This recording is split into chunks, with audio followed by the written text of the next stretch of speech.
Salut, moi c'est Rodrigue. Aujourd'hui on se retrouve pour une vidéo où je vais vous présenter, je vais vous montrer des exercices pour les débutants en couture que j'ai réalisé quand j'ai commencé la couture au lycée. Je vais vous montrer vraiment les premiers pas à effectuer, les premiers exercices à faire pour vous sentir à l'aise en machine, pour voir si la couture c'est fait pour vous ou pas, est-ce que ça vous agace ou pas. Il faut faire plusieurs exercices pour voir est-ce qu'on est à l'aise avec le point d'arrêt, est-ce qu'on est à l'aise avec les courbes, est-ce qu'on est à l'aise avec les angles.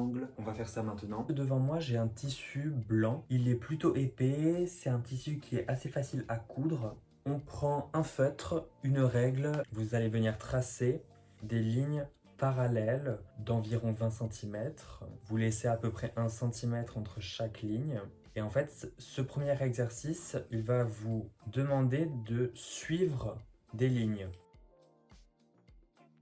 Là, je viens d'en faire 6. Est-ce que vous pourrez voir? Oui, un peu. Maintenant, je vais venir couper mon bout de tissu. Voilà. L'exercice 1 ressemble à ça. Exercice 2, donc je vais marquer 2. On va faire à peu près la même chose, sauf que là, on va venir dessiner des lignes qui sont discontinues. On trace, on laisse un espace blanc. On trace, on laisse un espace blanc. Et on va faire ça en quinconce.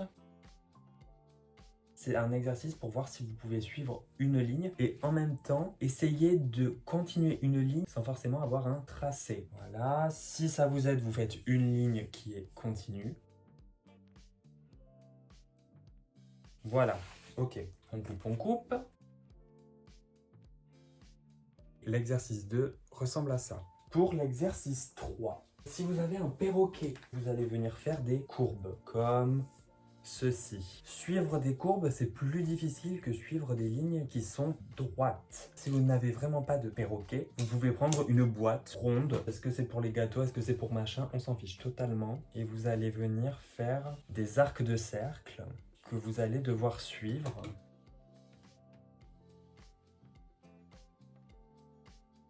Ne faites pas vraiment attention, est-ce que ce sont les mêmes cercles, est-ce que c'est les mêmes longueurs? C'est juste un exercice pour voir si vous êtes capable de suivre des courbes. Si vous voulez faire des courbes à main levée, c'est totalement possible. Voilà.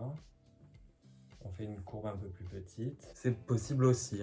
Voilà. Exercice 4, très important aussi, c'est faire des angles. Savoir planter son aiguille dans le tissu, tourner son tissu et continuer la même couture. On va venir faire des lignes.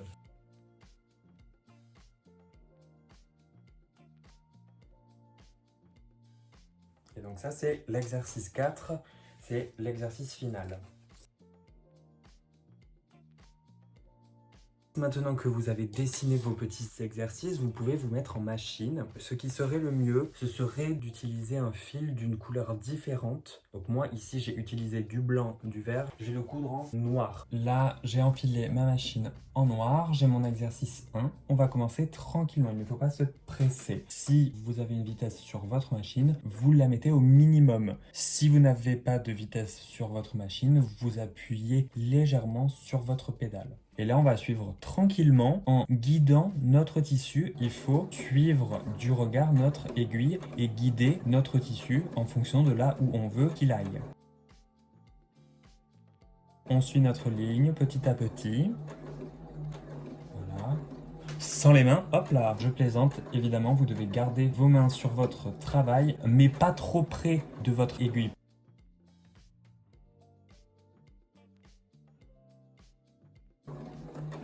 Hop là, la première ligne est terminée, donc on remonte l'aiguille, on soulève le pied presseur. Notre première ligne est réalisée, elle est incroyable. Mais vous pouvez voir que sur l'envers, il y a eu un petit couac et qu'il se voit. Mais sinon, la ligne est plus ou moins belle. Si vous n'êtes pas forcément à l'aise encore, vous faites une deuxième ligne, une troisième ligne à vitesse relativement lente, mais moi je vais monter un peu parce que je sais coudre. Mais si vous préférez prendre votre temps pour la deuxième ligne, la troisième ligne, la quatrième ligne, vous prenez votre temps. Allez, c'est parti. Deuxième ligne.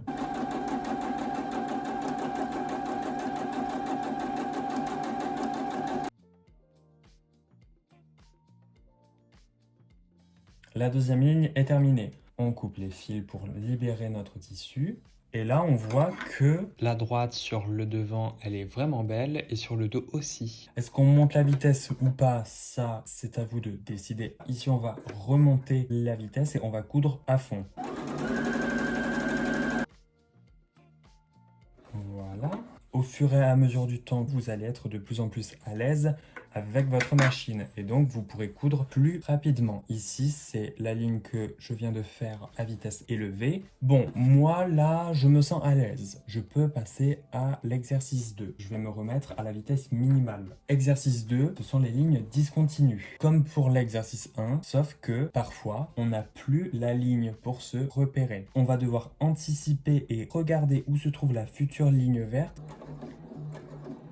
Donc là, on avance lentement. Lentement, on suit tranquillement la ligne verte. On a les yeux posés sur l'aiguille.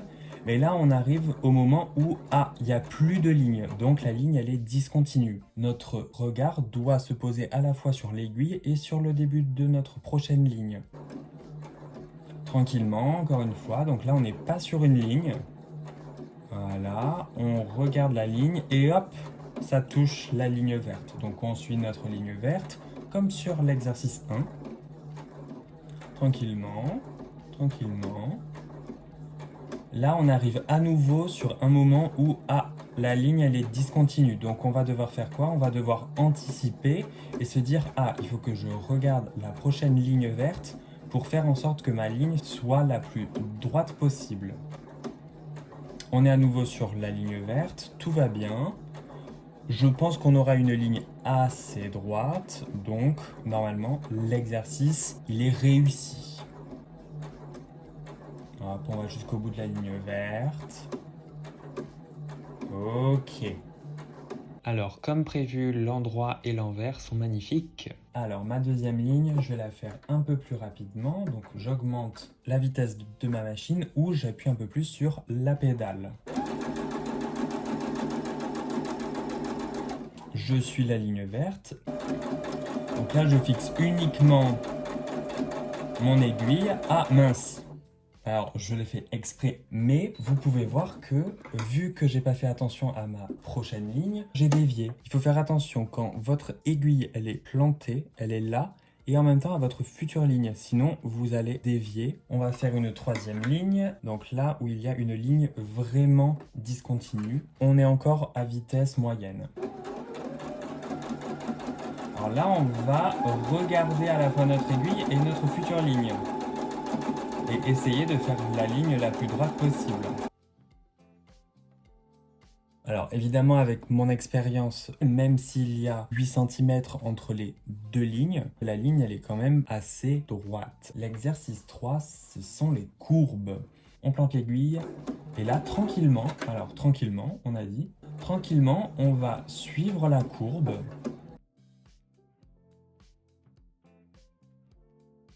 Vous voyez qu'avec ma main gauche, je tourne le tissu. Et là, c'est la main droite qui va pousser un peu. Les courbes, c'est mieux de les faire à vitesse modérée plutôt que de les faire vite et mal. Là, vous pouvez voir que l'endroit est bien et le dos aussi. Donc là, par exemple, je me sens à l'aise. Si vous n'êtes pas à l'aise, vous continuez à la vitesse minimale. Ici, j'augmente un peu. Vous allez diriger votre travail de sorte que votre aiguille plante bien là où vous avez dessiné votre courbe.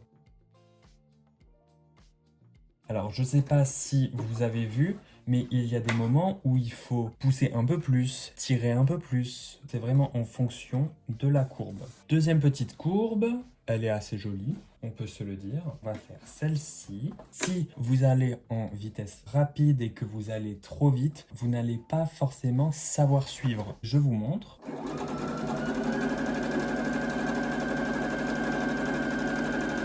C'est assez difficile, c'est plutôt pas mal, mais on a des petits couacs ici, là, là. Donc, c'est pas super. Il vaut mieux être en vitesse moyenne, modérée, plutôt qu'en vitesse rapide pour absolument finir le plus vite possible. Mon exercice 3, je trouve que ça va, je manie assez bien les courbes. On va passer à l'exercice 4, qui est une sorte de labyrinthe. Je reste en vitesse moyenne. On va juste suivre les lignes.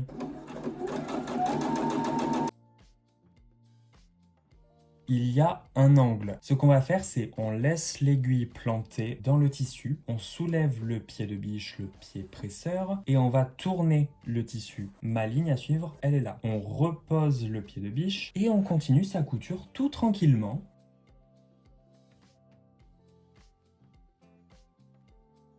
On a un autre angle. Est-ce que, encore une fois, on enlève le tissu, on coupe le fil, etc. Non. On va soulever le pied de biche, on tourne notre travail, on repose le pied de biche.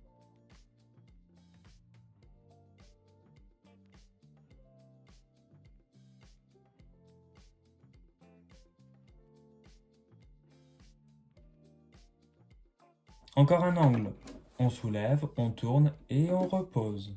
Bon, je pense que vous avez compris. J'ai pas fait tout l'exercice. Et je voulais juste vous dire, il y a des angles que j'ai pas super bien fait. Ce sont ces deux-là. Les angles, ils sont pas super bien faits, voilà. Alors qu'il y en a d'autres, celui-là, qui est très très beau. Ça, c'est un bel angle. Ici, c'est pas un super bel angle, voilà. J'espère que cette vidéo, elle sera utile pour des personnes qui en ont besoin, parce que j'ai eu des personnes dans les commentaires de mes anciennes vidéos qui m'ont dit: comment je fais pour commencer la couture? Est-ce qu'il y a des exercices à faire? Est-ce que je commence par faire des vêtements ou pas? En fait, cette vidéo, elle sert pour ces personnes-là qui ne savent pas vraiment par où commencer. Et bien en fait, vous faites des exercices assez simples. Enfin bref, tout ça pour vous dire que j'espère que cette vidéo, elle vous aura plu.